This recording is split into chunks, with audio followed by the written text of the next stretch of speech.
Occasionally we do a mock draft mania where Sully mines for the best gems in the mock draft. We bring that to you now. And a 3-round one from CBS. It's crazy. That's right. And what we'll do is we'll do it like we usually do, but then we'll highlight some of the other second and third rounds, some of the local guys, whatever. But let's start. I want to go first round. Pick 21, Eagles. We've seen this before. Philly adding wide receiver Justin Jefferson from LSU. Yeah, I think it's become kind of this very predictable thing. It's Philly, it's wide receiver in the first round. I've seen T. Higgins. I've seen, Chenault. You're seeing Jefferson. Mike, bottom line, whatever their value board says, it seems like they're going to take the best wide receiver in the minds of people who cover the sport. How would I disagree? But here's something underrated. I'd be drafting an offensive lineman. Now, look, you can get receivers. This is the deepest receiver draft in maybe a decade. Why not, in the first round, protect your quarterback? Their offensive line was a mess. Jason Peters might walk away. Your first-round pick last year in Dillard didn't look ready. I'd be going O-line in the first round and wide receiver in the second round or third round. And then free agency supplementation at the position. That's just me, though. Yeah, and two more notes from the later rounds. They have the Patriots taking Kenneth Murray, linebacker, not taking a quarterback for New England. That in the first round? Yep. Okay. And then pick 32, the last pick of the first round. This is an interesting one. Kansas City Chiefs adding DeAndre Swift, running back from Georgia. I see. I don't get that. I don't like that. If you're the Chiefs, right now, they need to do whatever they can to A, either protect Mahomes or B, stop someone else. If I'm them at 32 and there's a lineman I really like, I'm taking him. Or I'm going to take a defensive player who's got one very specific ability, whether it's getting the quarterback, whether it's stopping the run, whether it's coverage. Pick a guy who's a specialist at 32 and deploy him. You're trying to win a Super Bowl. I don't need a guy who's going to be a part of a timeshare at the running back spot. I don't. All right, pick 15 in the first round. Broncos selecting a guy that we've seen even close to the top 10 at times, but Henry Ruggs III, wide receiver from Alabama, going to the Broncos. Yeah, and again, young quarterback. I'll say it again. Protect your quarterback. You can get receivers later. Their left tackle, Garrett Bowles, is trash. The O-line is not good. I'd be looking to protect Drew Lock, but if you want to grab a weapon, if he's that high on your board, what am I going to say about it?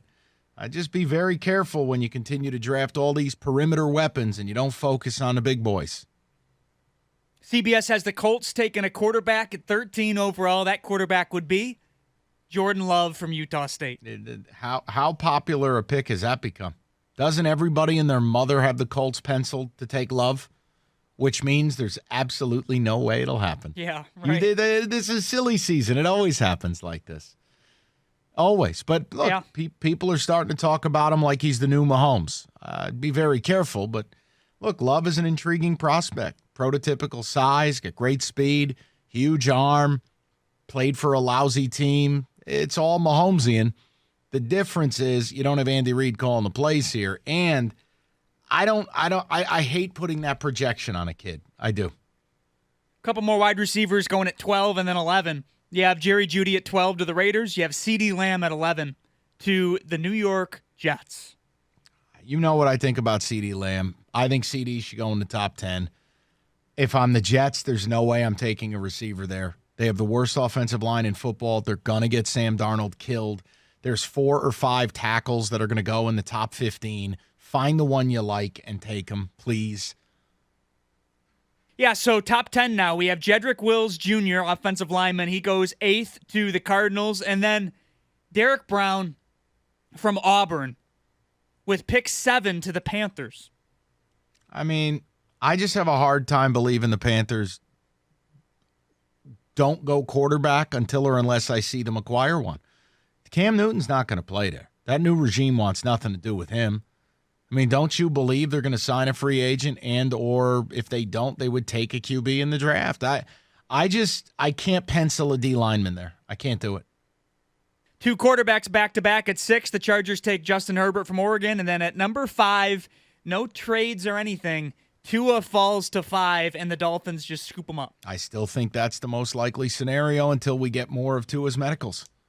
I mean, if the medicals are sterling, maybe the Dolphins are going to be moved to trade. I think everyone in the league knows Washington wants Chase, and the Lions are boobs at 3, and the Giants have Daniel Jones. So unless somebody makes a run to get ahead of Miami, there's no impetus for Miami to move up. Your New York Giants at pick 4, they take the positionless Isaiah Simmons from Clemson. I like the kid. I don't love the fit. I mean, the Giants are not exactly proven here at developing defensive talent. I think you better be a good organization with proven coaches in order to do that. The Giants don't have either of those. I think it's very tough that high in the draft. I love Isaiah Simmons, and I'd root like hell for him. But, man, when you don't have a position, who's the last really good young player the Giants have brought along defensively? Okay, like I said, next. 3-2-1, we have Jeff Okudah to the Lions at 3. Safe pick, as we've talked about numerous times. It's a stupid pick. The easy pick, I guess, what we expect them to do. Right, it's stupid. Yeah. Taking a corner at 3 is stupid. It's just what it is. It's ridiculous. 1-2, we have Chase Young 2, and then Joe Burrow, number 1 to the Bengals. But the best part about this mock draft is the 3-round one, including in the second round. That's when some of the running backs start to go as well. Who do the Lions take in a second? Lions, 35th overall, Terrell Lewis, edge, Alabama. They have Lions going defense, rounds 1, 2, 3. Who do the Giants take in a second? Ezra Cleveland. He's an offensive tackle, Boise State.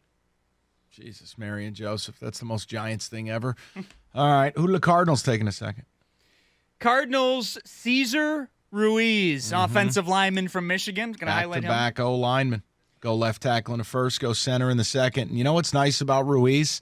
He's very athletic. Yep. Very athletic. And in Kingsbury's scheme, you know Cliff will design some amazing things for his center to do. Here, snap the ball and run 20 yards to the left and go block somebody. Right. And it's interesting, though, because they have a guy that's gone as high. We've seen him at like number 20 in certain mock drafts, but falling to number 41 to the Browns, Grant Delpit, safety, LSU. It's been amazing to watch Grant Delpit go from being a top 10 pick to outside of the top 20 to outside of the first round in some of these mocks. And I don't know what Grant Delpit did wrong. He's the same player he's always been. He's a center fielder. You can move him around. You know, am I going to sit here and tell you the greatest season in the world? No. But what did this kid do wrong that I'm missing? Did he kill somebody? Happens every year. You see these guys drop and you don't know why.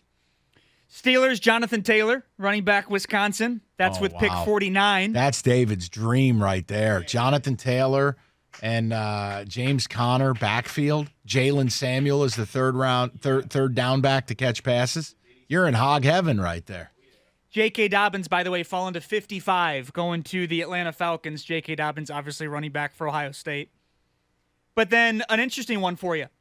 And I thought this guy was pretty low on the board here, considering what we've seen before. With pick 44, the Colts select T. Higgins, wide receiver, Clemson. I just don't see a way he'd be there. I don't. But, again, maybe there's information we're not privy to. But T. Higgins, to me, should go in the top 20. I don't even think it's a consideration. We got information.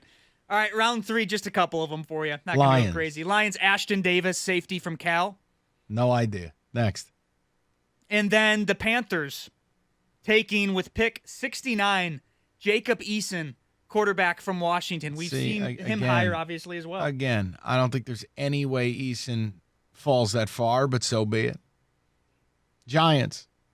The Giants, let's see, Jets pick via the Giants. That's not you know what that is? That's because we gave them our higher third-round pick for Leonard Williams, who now we have to sign as a free agent because Dave Gettleman is a noted dumb human.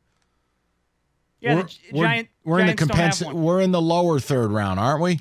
Yeah, they're not mocking the compensatory pick. Oh, come on! So the Giants don't have a third round one on here. Oh, Ben Bredeson, last local guy. Ben Bredeson, by the way, pick 89 to the Vikings. I mean, Vikes need O-linemen. I don't know. What do you want me to do? You want me to go crazy here?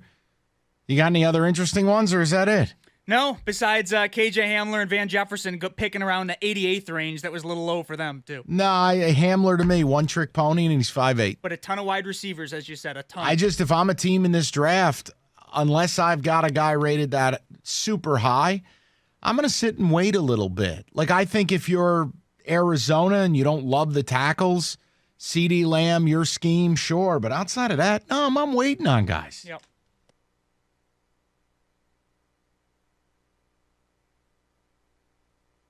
All right, let's take a moment to talk about Hall Financial. Guys, if you